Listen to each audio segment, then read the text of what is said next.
सांगलीतून भाजपचे खासदार राहिलेले संजय काका पाटील आता त्यांचा भाजप प्रवेश रखडला आहे. काँग्रेसच्या बालेकिल्ल्यात भाजपचं कमळ फुलवणारे हे भाजपचे शिलेदार मध्यंतरी भाजपपासून दुरावले होते. मात्र आता ते परत स्वगृही परतायचा विचार करत होते. त्यासाठी 30 जूनचा मुहूर्त देखील ठरलेला. मात्र आता त्यांचा पक्ष प्रवेश पुढे ढकलला गेलाय. खरं संजय काका यांच्या भाजप प्रवेशासाठी स्थानिक भाजपमध्येच असणारं प्रतिकूल वातावरण या कारणीभूत ठरल्याचं बोललं जात आहे. स्थानिक भाजप नेते तथा पदाधिकारी संजय काकांच्या विरोधात असल्यानं राज्य भाजपनं त्यांचा पक्ष प्रवेश पुढे ढकलल्याचं म्हटलं जात आहे. मात्र भाजपकडून यासाठी अधिवेशनाचं कारण देण्यात आलंय. अधिवेशन संपल्यानंतर इच्छुकांचे भाजप प्रवेश करवले जातील असं म्हटलं जात आहे. त्यामुळे संजय काका यांच्या भाजप प्रवेशाची सध्या इतकी चर्चा का होतीये आणि स्थानिक पातळीवरून भाजपचेच लोक त्यांना विरोध का करतात, या सगळ्या गोष्टी जाणून घेणार आहोत पुढच्या काही मिनिटांमध्ये.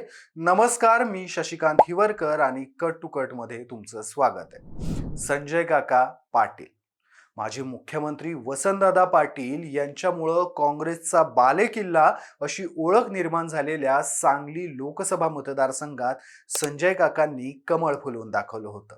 संजय काकांचा जन्म 4 जानेवारी 1965चा सावर्डे इथं त्यांचा जन्म झालेला. इंटरमिजिएट पर्यंत शिक्षण घेतल्यानंतर त्यांनी तासगावचे माजी आमदार राहिलेले आपले चुलते दिनकरआबा पाटील यांना गुरु मानून आपल्या राजकीय कारकिर्दीला सुरुवात केली. 1996 साली त्यांनी युवक काँग्रेसच्या माध्यमातून आपल्या राजकीय कारकिर्दीला आरंभ केला. ते युवक काँग्रेसचे सांगली जिल्हाध्यक्ष देखील होते. आपल्या राजकीय म्हणजे सक्रिय राजकीय जीवनाची सुरुवात त्यांनी सांगली नगरपालिकेत नगरसेवक पदापासून केली. त्यानंतर काही वर्षातच त्यांना उपनगराध्यक्ष पद मिळालं.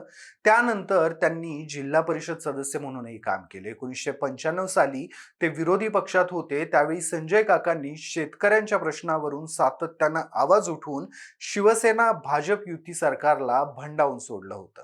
1999 साली संजय काका पाटील यांनी काँग्रेसच्या तिकिटावर कवठे महाकाळ मतदारसंघातून माजी गृहमंत्री आणि राष्ट्रवादी काँग्रेसचे दिवंगत नेते आर पाटील यांच्या विरोधात निवडणूक लढवली होती. या निवडणुकीत त्यांचा पराभव झाला होता. 2004च्या विधानसभा निवडणुकीत संजय काकांनी अपक्ष उमेदवार म्हणून आर पाटलांना पुन्हा एकदा आव्हान दिलेलं. मात्र या निवडणुकीतही आबांनी बाजी मारली. नंतरच्या काळात संजय काका हे राष्ट्रवादीत गेले. राष्ट्रवादी काँग्रेसकडून त्यांना विधान परिषदेवर पाठवण्यात आलं. त्यावेळी असंही म्हटलं जात होतं की आबांनी त्या काळात भविष्यात आपल्याला संजय काका कुठपर्यंत नडू शकतात हे ओळखूनच त्यांना एनसीपी मध्ये आणलं होतं. त्यानंतर काही काळ राष्ट्रवादीत काढल्यानंतर एनसीपी कडून त्यांना विधान परिषदेची आमदारकीही देण्यात आली. ते विधान परिषदेवर आमदार असताना 2014 साली लोकसभा निवडणुकीच्या तोंडावर त्यांनी मोदी लाट ओळखत भाजपमध्ये प्रवेश केला. भाजपनं त्यांना थेट खासदारकीची उमेदवारी दिली. भाजपचा हा विश्वास सार्थ ठरवत संजय काका यांनी वसंतदादा पाटलांचे नातू आणि काँग्रेसचे उमेदवार प्रतीक पाटील यांचा 2,38,000 मतांनी पराभव केला होता. नंतरच्या काळात त्यांनी सांगली जिल्ह्यात भाजप पक्षाचा आणखीन विस्तार केला. यामुळे 2019 मध्ये भाजपकडून त्यांना पुन्हा एकदा लोकसभेची उमेदवारी देण्यात आली. या निवडणुकीत त्यांनी स्वाभिमानीच्या विशाल पाटील आणि वंचित बहुजन आघाडीच्या गोपीचंद पडळकरांना पराभूत केलं.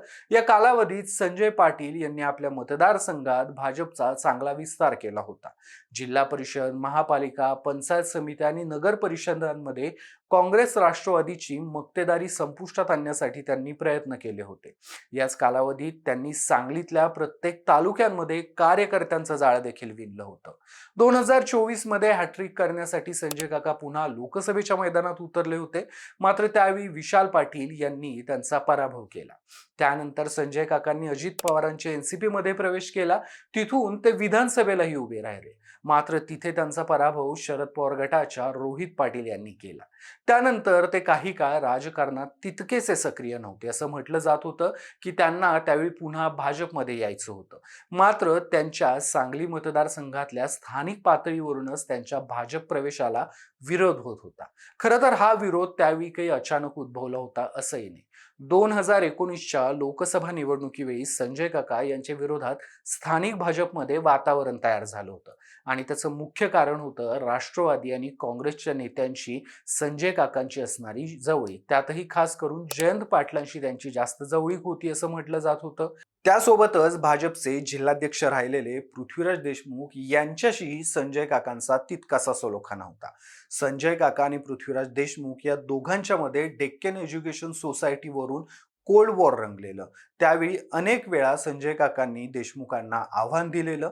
खानापूर आटपाडीचे शिंदे गटाचे आमदार राहिलेले अनिल बाबर यांच्याशी देखील संजय काकांचे तीव्र मतभेद राहिले होते. नागेवाडी येथील यशवंत साखर कारखान्यावरून संजय काकांनी त्यांना आव्हान दिलं होतं. तिथं जतचे माजी आमदार राहिलेले विलासराव जगताप यांच्याशी देखील संजय काकांचं तितकंसं सख्य नव्हतं आणि त्याच वेळेला जतमधील काँग्रेसचे विक्रमसिंह सावंत यांच्याशी मात्र संजय काकांची चांगलीच घसट होती. त्यामुळे जगताप हे संजय काकांवर नाराज होते. त्यावेळी भाजपच्या स्थानिक कार्यकर्त्यांकडून या सगळ्या कारणांमुळे संजय काका यांच्या उमेदवारीलाही विरोध होत होता. मात्र त्यावेळी भाजपच्या पक्षश्रेष्ठींनी पक्षांतर्गत वाद मिटवण्याचे प्रयत्न केले. देवेंद्र फडणवीस यांनी या कामी मोलाची भूमिका बजावली होती. त्यावेळी संजय काकांना लोकसभेचं तिकीट दिलं गेलं आणि पक्षश्रेष्ठीचा आदेश शिरसावंद्य मानून कार्यकर्त्यांनी संजय काकांचा प्रचार केलेला आणि ते निवडून आले. सध्या त्यांना भाजपमध्ये पुन्हा यायचं आहे. खरं तर आज त्यांचा पक्षप्रवेश होणारही होता. मात्र राज्य भाजपकडून हे अधिवेशन संपल्यानंतर पक्षप्रवेश होतील असं कळवलं गेलंय. मात्र यामागं खरं कारण सांगलीमध्ये संजय काका यांच्या भाजप प्रवेशाला भाजप कार्यकर्त्यांनी केलेलाच विरोध कारणीभूत आहे अशी चर्चा दबक्या आवाजात सुरू आहे. तिथंच अधिवेशन झाल्यानंतर जरी संजय काका यांनी भाजप प्रवेश केला किंवा राज्य भाजपनं 2029 ची लोकसभा डोळ्यासमोर ठेवून स्थानिक कार्यकर्त्यांचा विरोध डावलून त्यांचा पक्षप्रवेश करून घेतला, तर भाजपमध्ये त्यांचा पूर्वीचा रुबाब तसाच राहणार का हा मोठा प्रश्न आहे.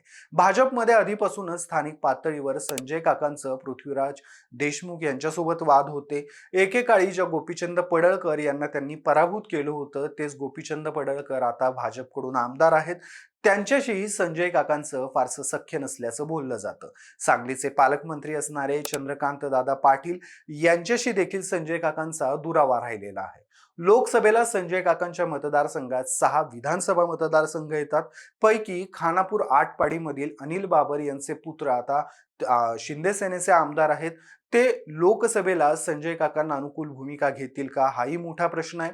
तिथंच तासगाव मधून संजय काकांची राज्यातली राजकीय कारकीर्द ज्या आबांच्या विरोधात सुरू झालेली, त्यांचे पुत्र रोहित पाटील हे सध्या आमदार आहेत. ते देखील काकांना इतक्या सहज मताधिक्य घेऊन देतील का हाही प्रश्न आहे. कारण विधानसभेला रोहित पाटील यांनीच त्यांना हरवलं होतं. जत मधून भाजपचे गोपीचंद पडळकर आमदार आहेत. मात्र त्यांच्याशीही काकांचं तितकंसं सख्य नाहीये. सोबत पलूस कडेगाव मधून काँग्रेसचे विश्वजित कदम आमदार आहेत. मिरजमधून भाजपचे सुरेश खाडे आमदार आहेत.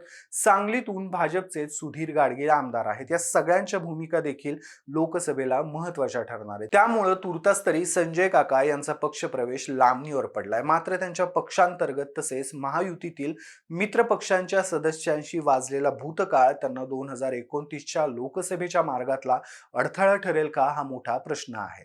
आता इथेच थांबूयात. मात्र संजय काकांच्या भाजप प्रवेशाबाबत आणि 2029च्या लोकसभेच्या अपेक्षेबाबत तुम्हाला काय वाटतं मला कमेंट्समध्ये आवर्जून सांगा.